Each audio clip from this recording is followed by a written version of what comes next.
Mheshimiwa Waziri, nikianza na mwenendo na mafanikio katika huduma za kibingwa za matibabu. Kwa kipindi cha miaka 10 tangu kuanzisha kwa hospitali ya Benjamin Mkapa, tumeshuhudia kuanzisha kwa huduma 20 za kibingwa, yani specialties, na ubingwa wa juu zikiwa 18 super specialties.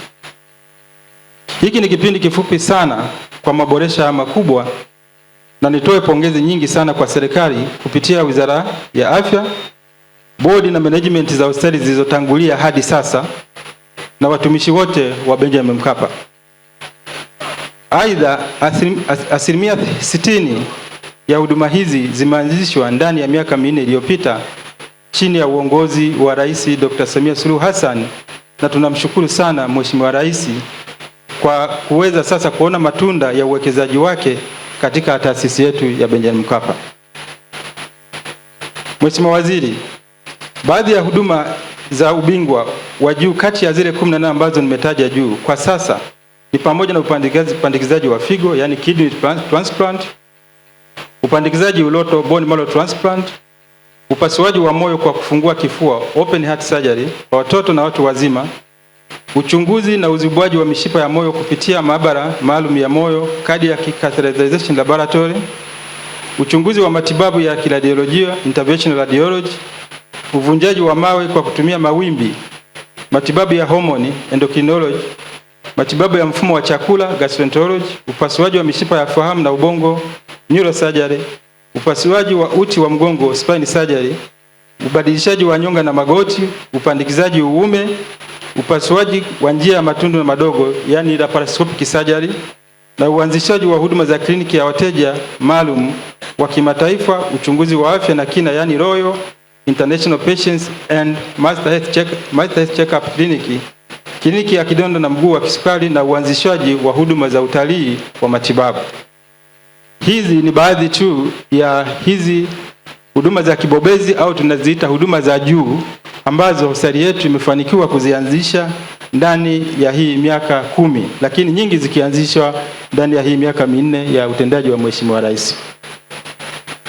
Mheshimiwa Waziri, kutokana na uwekezaji huu mkubwa wa serikali katika huduma za kibingwa, hadi kufikia tarehe 13 mwaka 2026, hospitali ya Benjamin Mkapa ikitumia watumishi 1073 ambao kati yao 100 ni madaktari bingwa wa juu na 400 ni wauguzi, imefanikiwa kuweka alama kubwa ya mapinduzi ya tiba kwa wananchi katika baadhi ya maeneo yafuatayo, na hapa nitataja tu baadhi Mheshimiwa Waziri kwa sababu ya muda.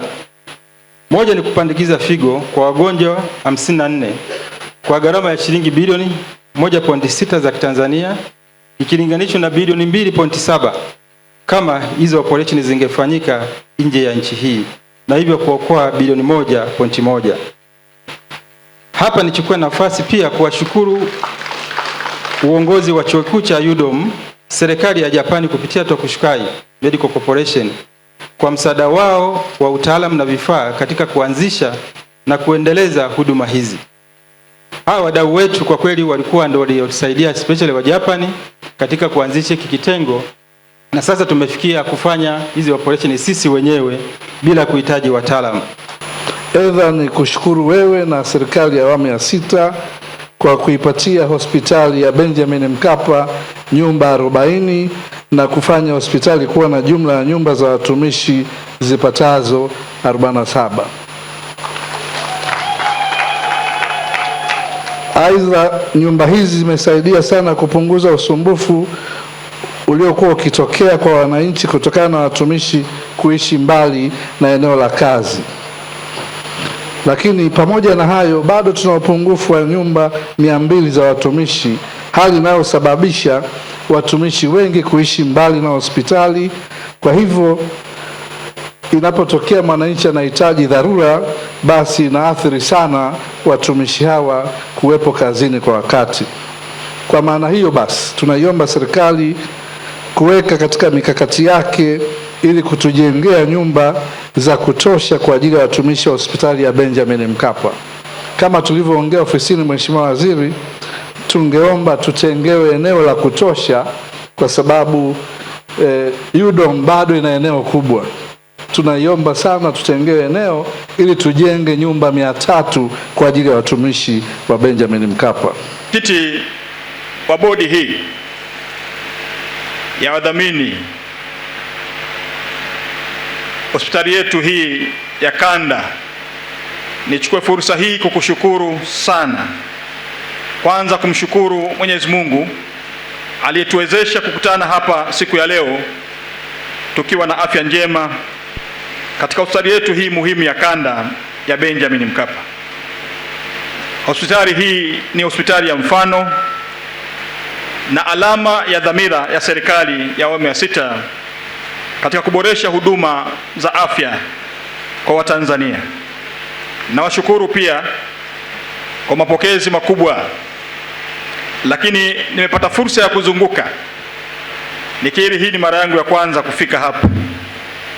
Nimepata fursa ya kuzunguka na nimejionea maajabu makubwa yaliyofanywa na serikali ya awamu ya 6 na serikali zilizopita katika kulinda afya za Watanzania. Tupige makofi mengi kwa viongozi wetu wazalendo kwa taifa hili. Kwa hiyo niwashukuru. Pita zangu na mahojiano yangu na wagonjwa, ndugu mwenyekiti, nimeridhika na utendaji mzuri wa hospitali hii ya kanda ya Benjamin Mkapa. Tuwapigie makofi mengi sana. Na nikuelekeze katibu mkuu, maazimio yaliyotolewa na mganga mkuu mkurugenzi wa hospitali hii ya Benjamin Mkapa, ninaelekeza tu ya adapt na yatakuwa ni sehemu ya doctrine ya maelekezo nitakayotoa ya ziada, pamoja na yale hasa kwenye utolewaji wa huduma. Nimeridhika pamoja na maeneo mengine nilikupita, lakini nimeridhika pia hapa kwamba Benjamin Mkapa mmepiga hatua sana kwenye eneo la utolewaji wa huduma. Nawapongeza sana. Makofi hayatoshi, hebu jiongezeeni makofi. Mageuzi ya kizazi hayawezi kujengwa juu ya business as usual au legacy practice zisizoendana na ukubwa wa jukumu linalokuja.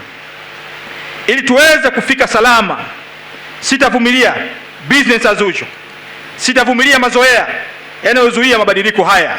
Na hili nilimwambia katibu mkuu na wataalamu wote wanaohusika na mifumo hii. Sitakubali uzembe unaojificha nyuma ya uzoefu, na sitamruhusu mtu yoyote au mfumo wowote kuwa stumbling block wa mageuzi haya ya taifa. Transformation requires courage. Inertia will not be protected. Hii si agenda ya waziri. Hii si agenda